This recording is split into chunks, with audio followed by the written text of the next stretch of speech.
Hello and welcome to the latest of our interviews with the candidates for this year's elections in Lincoln County. Our candidate today is Greg Mullins. He is one of the candidates in the non-partisan race for Lincoln County Board of Education. A native of Lincoln County, Greg resides at Ferrellsburg. He's been married to Tina for 34 years and has two children, Lisa and Justin. A retired railroad worker for where he worked for 27 and a half years. Greg also drove school bus in the 1980s for 3 years.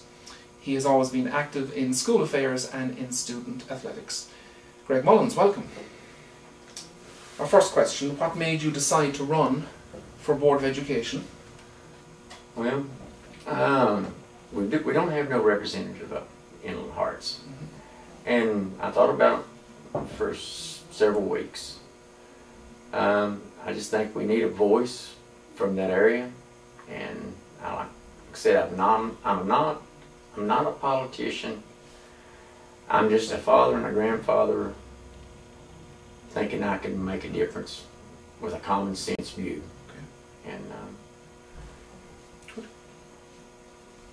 Our second question, what personal and professional qualities do you think you would bring to the role?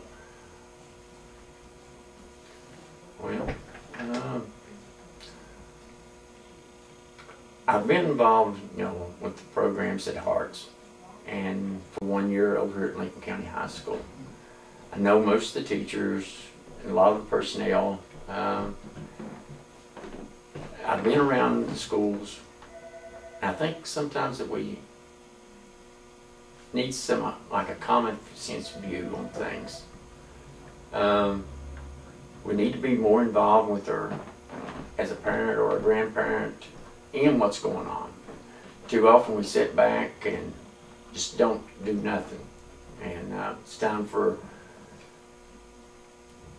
me as a minister to voice, go forward. Okay. And see what I can do to help instead of sitting back and not doing nothing. Okay. Our county has seen control of educational affairs devolved back to the local board in recent times. What do you feel was achieved during the decade of state intervention in Lincoln County?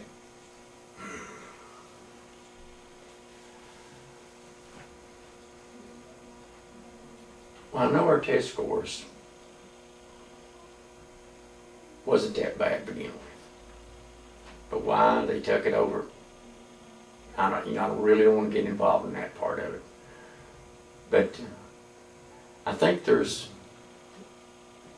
some improvement, and I think that we can, once we got our county back, that we can go further. We know what our people needs, our community needs. That before, when the state had it, they was very much involved in the communities. It was just their way or no way. And I think we now can take the county back and do a better job.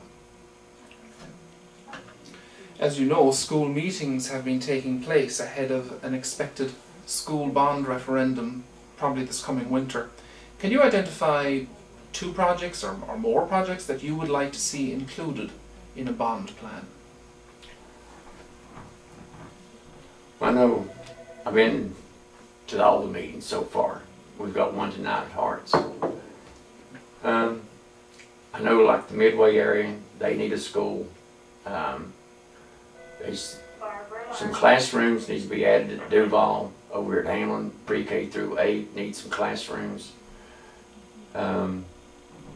Every area, Guyan Valley needs a new school, bad for the pre-K through 8, or the 6 through 8 middle school. But Hearts has got a new school, but yet we still need some classrooms.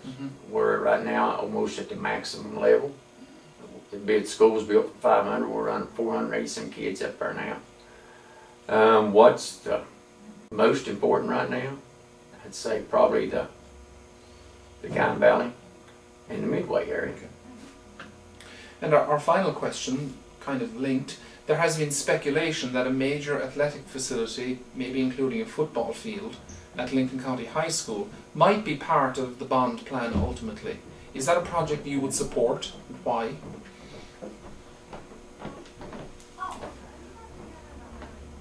Yes, I would. I'd support for the new football program over there, field, which I've been to other states and saw how much nice the whole complex is in one area.